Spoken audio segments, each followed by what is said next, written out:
Good afternoon, everyone.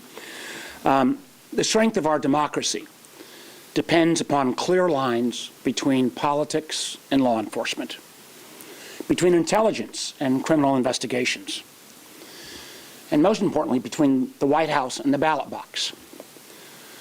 What happened in Georgia last week erased those lines that are simply unacceptable. And this is even a more heightened concern after the president's comments last night. And let me be clear about why this matters. Regardless of what had been stated, this is not about the 2020 election.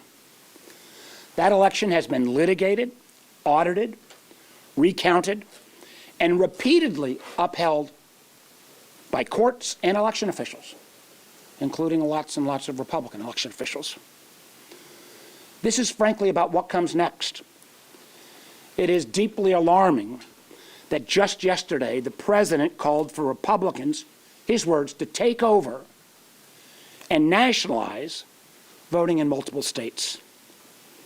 That statement alone makes clear that this threat to our election security, the basic premise of our democracy, is forward-looking to 2026 and to 2028, and candidly to the institutions that safeguard our democracy.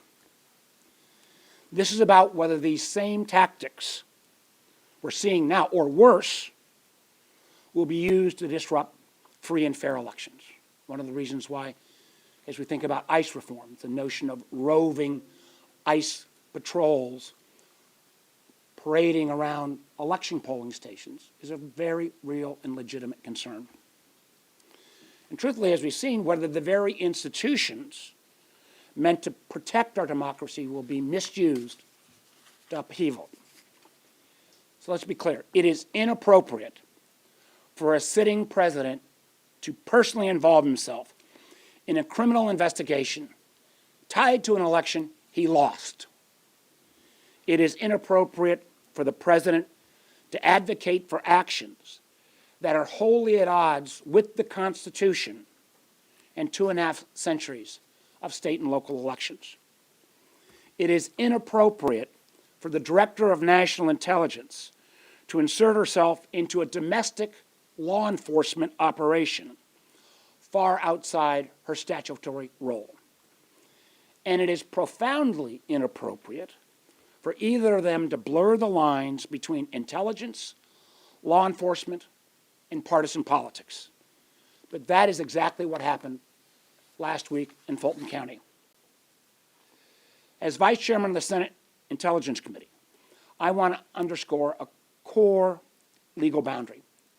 U.S. intelligence agencies are structured to operate overseas, not on domestic soil. The National Security Act and other laws exist precisely to prevent election officials or intelligence officials from surveilling or intervening in domestic political matters. I may be the only one, well, maybe somebody else is old enough to remember that a lot of this came about because of actions of the Nixon administration back in the 60s. Those actions that literally resulted in the creation of the Oversight Committee that I now sit as chair and now vice chair. Because we know when intelligence personnel are inserted into domestic criminal investigation, especially one launched under such a thin veil of legitimacy, it raises serious legal and constitutional questions and politicizes an institution that must remain neutral and apolitical. The Director of National Intelligence does not conduct criminal investigations.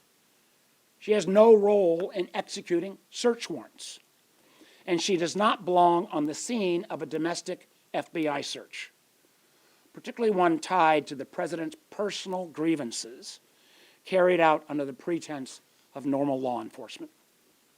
Now, Director Gabbard argues that her presence was justified by, quote, broad statutory authority. But broad authority to analyze intelligence is not a license to participate in a sham investigation. And it certainly does not justify facilitating direct contact between the frontline FBI agents doing this investigation directly to the President of the United States. That phone call alone should concern every American, because it didn't occur in a vacuum.